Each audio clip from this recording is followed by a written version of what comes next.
नमस्कार साथीहरु, तपाईहरुलाई स्वागत छ हाम्रो पिकेटी च्यानलमा।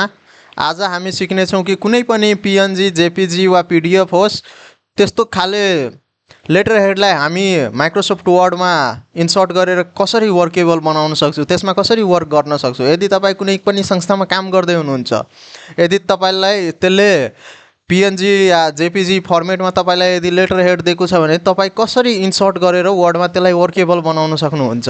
सो त्यसको लागि भिडियो अन्त्यसम्म हेर्नु होला। यदि नयाँ हुनुहुन्छ भने हाम्रो च्यानललाई सब्स्क्राइब गरिदिनु होला।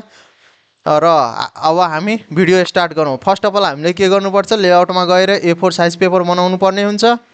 लेआउटमा जान्छौँ, A4 साइज पेपर गर्छौँ, देन त्यसपछि हामी इन्सर्टमा जान्छौँ। इन्सर्टमा गइसकेपछि हामी पिक्चरमा जान्छौँ। पिक्चरमा गइसकेपछि मसँग एउटा जेपीजी फर्मेटमा लेटर हेड छ, त्यो म इन्सर्ट गर्छु।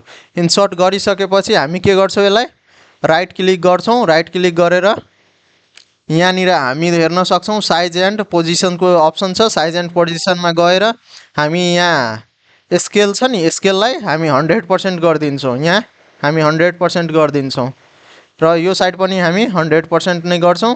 त्यसपछि हामी टेक्स्ट वेरेपिङमा जान्छौँ। टेक्स्ट वेरेपिङमा गएर बिहाइन्ड द टेक्स्ट गर्छौँ। बिहाइन्ड द टेक्स्ट गरिसकेपछि हामी पोजिसनमा आउँछौँ। पोजिसनमा आइसकेपछि अलाइनमेन्टमा हामी के गर्ने, यहाँ लेफ्ट छ, यसलाई हामी सेन्टर गरिदिने।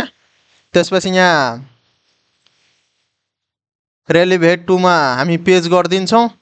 देन त्यसपछि अलाइनमेन्टमा गएर ओके गरिदिन्छौँ। त्यसपछि हामी ओके गरिदिन्छौँ। हाम्रो यो वर्केबलमा आइसक्यो। अब हामी यसमा कसरी वर्क गर्न सक्ने त? वर्क गर्नको लागि हामी टक यहाँ हाम्रो कर्सर आइसकेछ। कर्सरलाई हामी इन्टर थिचेर यहाँ ल्याउँछौँ।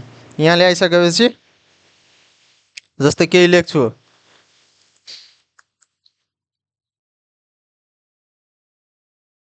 जस्तै यो लेखियो। अब मलाई यहाँ केही मानौँ न, केही त्यतिकै म लेखिरहेको छु। अब यहाँ म त्यतिकै लेखिरहेको छु केही न केही। यहाँ यस्तो भयो। ध्यान त्यसपछि यो लाइनलाई यदि हामी यता थोरै यतातिर सार्नु छ भने हामी यो वन ट्याप गर्छौँ। वन ट्याप गरेर यताबाट यता सर्छ। त्यसपछि ध्यान हामी यहाँ हामी केही लेख्न सक्छौँ। ठिक छ, ध्यान यतिकै थियो आजको भिडियो। तपाईलाई कस्तो लाग्यो? यदि राम्रो लाग्यो भने हाम्रो च्यानललाई सब्स्क्राइब गरिदिनु होला र बेल आइकन पनि दबाइदिनु होला। फेरि मिल्नेछौँ यस्तै टाइपको नयाँ भिडियोमा। हस्, तबसम्मको लागि बिदा दिनुहोस्। हस् त, धन्यवाद।